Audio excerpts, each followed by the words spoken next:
الحمد لله الذي وفق من أراد به خيرا للتفقه في الدين وهدى بفضله من شاء إلى طريقه المستقيم، وأشهد أن لا إله إلا الله وحده لا شريك له الملك الحق المبين، وأشهد أن محمدا عبده ورسوله وصفيه من خلقه وخليله، رضي الله تعالى عن أصحابه وأزواجه وآل بيته والتابعين لهم بإحسان إلى يوم الدين.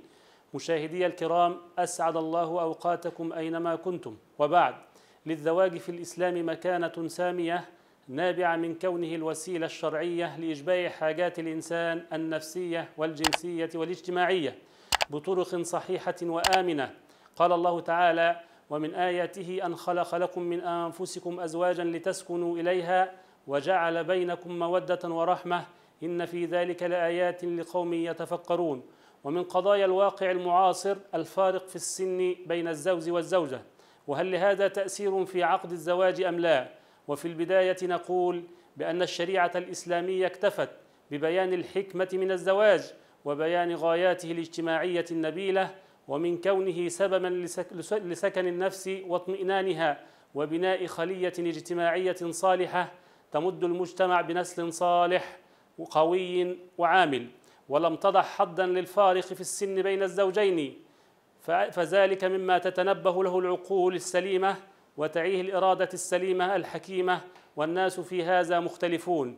فكم من متقدم في السن أكثر قدرة على القيام بالواجبات الزوجية وأكثر استعدادا لإسعاد زوجته وملء حياتها رغدا وهناء من كثير من الشباب، إلا أن بعض الناس قد تعميهم المصالح العاجلة عن الضرر الآجل، وتهمهم مصالح أنفسهم قبل مصالح أبنائهم وذويهم، وقد يرون في الثروة والجاه وسيلة للسعادة دون الفتوة والقوة والشباب، فيتقدمون على تزويج بناتهم من شيوخ يعجزون عن القيام بواجباتهم الزوجية، متناسين في ذلك قول علقمة بن عبدة الفحل: فإن تسألوني بالنساء فإنني بصير بأدواء النساء طبيب، إذا شاب رأس المرء أو قل ماله فليس له في ودهن نصيب، يردن ثراء المرء حيث علمنه وشرخ الشباب عندهن عجيب.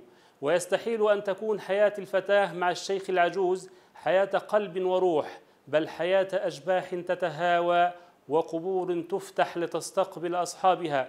مثل هؤلاء يسيئون إلى بناتهم بالغ الإساءة، والشريعة الإسلامية وإن لم تنص على منع هذا صراحة، إلا أن روحها وأهدافها التي أعلنتها من تشريع الزواج تمنعهم من ذلك وتشنع عليهم صنيعهم. وقد نص بعض الفقهاء على حرمة ذلك، من ذلك ما قاله القليوبي في حاشيته على المنهاج: ويصح أن يزوج ابنته الصغيرة بعجوز وأعمى ومقطوع الطرف وهرم، وإن حرم عليه قاله الجمهور.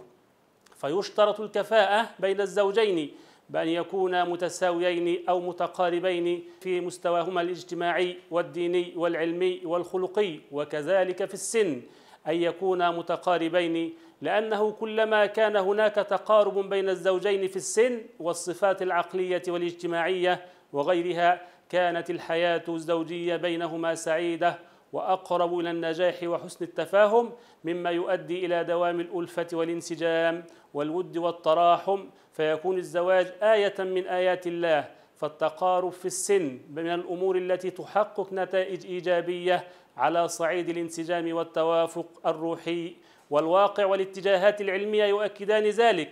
وروي عن أبي المجاشع الأزدي قال: أتي عمر بن الخطاب رضي الله عنه بامرأة شابة زوجوها شيخا كبيرا فقتلته، فقال: يا أيها الناس اتقوا الله، ولينكح الرجل لمته من النساء ولتنكح المرأة لمتها من الرجال. لمتها يعني شكلها ومثلها. هذا والله أعلى وأعلم، وآخر دعوانا أن الحمد لله رب العالمين، والسلام عليكم ورحمة الله وبركاته.